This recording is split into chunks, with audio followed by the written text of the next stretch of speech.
On la tient enfin, on a la dernière annonce d'Apple et c'est une bonne surprise. En tout cas, on s'attendait à ça, mais en tout cas, c'est un nouveau produit. Donc, ça y est, on touche à de la nouveauté dans cette Apple Experience qui a duré 3 jours. Apple donc vient d'annoncer le MacBook Neo. C'est l'appareil entrée de gamme des ordinateurs portables chez Apple. Il vient tout juste de sortir, d'être annoncé. Il est en précommande. Donc, je vais vous faire un retour dessus.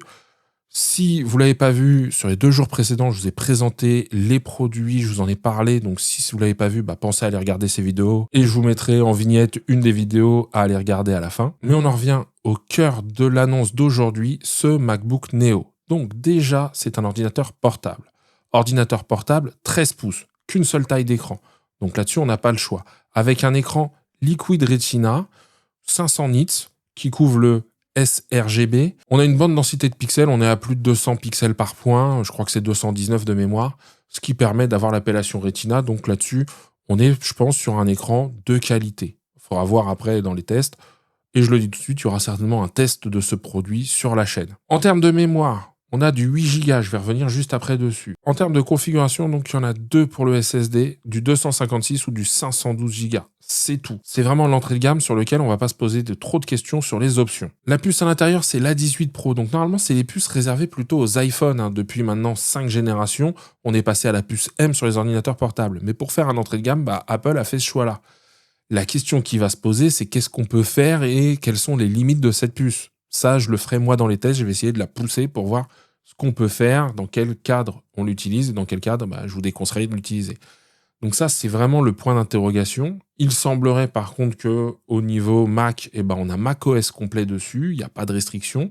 Ça, c'est plutôt chouette. Alors bien évidemment, dans la bande passante mémoire, c'est beaucoup moins rapide que ce qu'on peut avoir sur les puces M. Ça, c'est OK, il faut bien qu'ils fassent des compromis pour maintenir un prix plus bas. Mais dans les démonstrations, on a vu quand même qu'il y avait du traitement de texte, de l'audio. Il parle aussi de l'IA. Donc c'est un point sur lequel on s'était dit, tiens, pour avoir Apple Intelligence, il fallait qu'ils passent à 16 Go de mémoire unifiée. Et là, ils ont 8 Go de mémoire. Et ça a l'air de faire tourner Apple Intelligence. Comme quoi, ils ont certainement trouvé des compromis. Il faudra voir. 16 heures d'autonomie annoncée, c'est la plus petite autonomie, mais encore une fois, il fallait bien que ce modèle-là ne se retrouve pas au même niveau que les autres, même si j'ai un bémol là-dessus, on le verra plus tard. Ça reste très correct, 16 heures, je pense qu'on peut faire déjà pas mal de choses avec. Pareil, je verrai moi ce que je peux faire et en tirant dessus ce que ça donne. En parlant d'autonomie, la recharge se fera via USB-C, il n'y a pas de MagSafe dessus. Et dans la boîte, il n'y aura que le câble de charge, pas de chargeur fourni. Mais avec un chargeur 20 watts, on commencera déjà à pouvoir recharger la machine. Je pense qu'on pourra utiliser un chargeur plus rapide, mais à partir du 20 watts, on pourra recharger cet ordinateur. Donc c'est plutôt pas mal, ça permet je pense de réduire un peu les coûts chez Apple et au prix de vente aussi. Donc je prends, trouver un chargeur de téléphone qui fait du 20, 40, 60 watts, ça doit pouvoir se faire. Au niveau de la connectivité, alors, on a 3 ports dessus. Quels sont ces 3 ports? On a 2 ports en USB-C, un en USB 3 10 gigabits par seconde et un en USB 2 480 mégabits par seconde. Je trouve ça un petit peu dommage. J'aurais bien aimé 2 USB 3 à 10 gigabits. Je m'attendais pas à du Thunderbolt, j'avoue. C'est peut-être pas ce pourquoi il va se démarquer. Ce qui veut dire aussi que peut-être que pour certains usages, mettre sur un disque externe, on n'aura pas la rapidité et la fluidité d'un Thunderbolt, faut le savoir. Et le troisième port, c'est un port audio, un port casque, 3,5 mm, un port mini jack. Il est décliné en 4 coloris. On a du rose, du jaune, un gris argenté et un indigo. Indigo qui se veut être un bleu très foncé d'après les images que j'ai vues, il faudra voir dans la réalité. Et là où Apple m'a agréablement surpris, c'est dans la tarification. Alors encore une fois, pour l'univers Apple, parce que le prix de départ pour la version avec 256 Go de SSD, c'est 699 €. Et si on prend la version à 512 Go de SSD, on passe à 799 €. Ce qui correspond à des prix que je trouve assez accessibles pour la gamme Apple, ce qui fait un vrai gap par rapport à un MacBook Air qui lui démarre à 1200 €. Donc on a un gap de 500 € sur les entrées de gamme de chaque catégorie d'ordinateur portable. On n'est pas juste sur 200 ou 300 €, là on a 500 €. Pour une diagonale qui est maintenue à 13 pouces, une autonomie qui est un peu en dessous, mais je crois qu'elle est 2 heures de moins. On reste à 16, je crois que pour le MacBook Air, c'est 18. Donc ça va. Maintenant, la vraie question, ça va être la puce, la rapidité. Je pense qu'on sera un peu différent. Et encore une fois, et donc il y a certains gens que je ne comprends pas. Alors celui du Wi-Fi, le Wi-Fi 6E, pourquoi pas? Ça, je peux l'entendre. le MacBook Pro a du Wi-Fi 6E quand on a la puce M5. Ok. Mais alors, celui-ci est doté de Bluetooth 6, alors que le MacBook Pro M5, qui se vend plus du double, presque le triple en termes de prix, eh bien, il a du Bluetooth 5.3. Alors, entre le 5.3 et le 6, est-ce qu'il y a une grosse différence? Je ne suis pas certain. Mais c'est quand même dommage d'avoir des technologies qui, sur l'entrée de gamme, le produit qui se veut le moins cher des ordinateurs portables de la marque, eh bien, on ait un Bluetooth meilleur que sur du MacBook avec la prédation Pro quand même, il faut le rappeler. Il y a la caméra FaceTime dessus qui est en 1080p.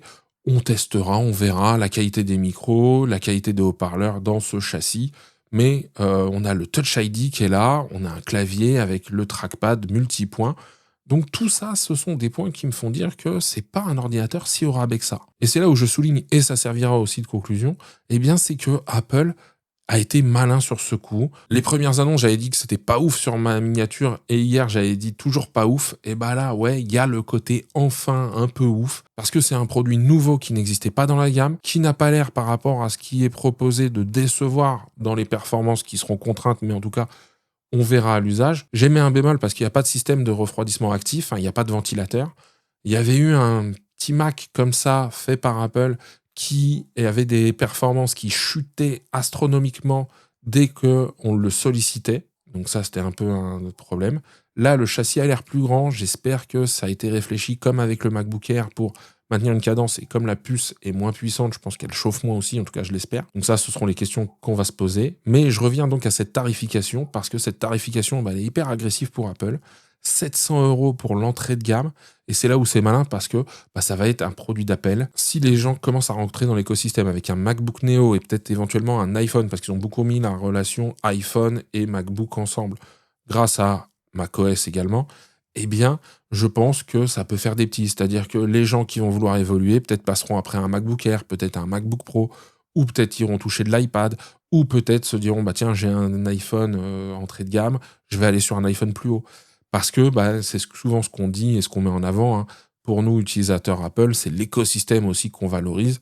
Même si les produits individuellement sont performants, parfois l'écosystème fait aussi qu'on fait ce choix-là. Et là, c'est un bon premier pas dans l'écosystème par rapport à un produit qui reste un des produits les plus abordables chez Apple pour s'équiper. À titre d'information, quand même, cet ordinateur est moins cher que l'iPhone 17e. Donc forcément, ça fait réfléchir à par quel biais et par quelle porte je vais entrer chez Apple si j'ai envie de m'intéresser à cet écosystème. Donc, je suis très content de cette dernière annonce. Il sera en test sur la chaîne, donc pensez à vous abonner pour être informé du test. Je ne sais pas si j'arriverai à l'avoir rapidement ou pas.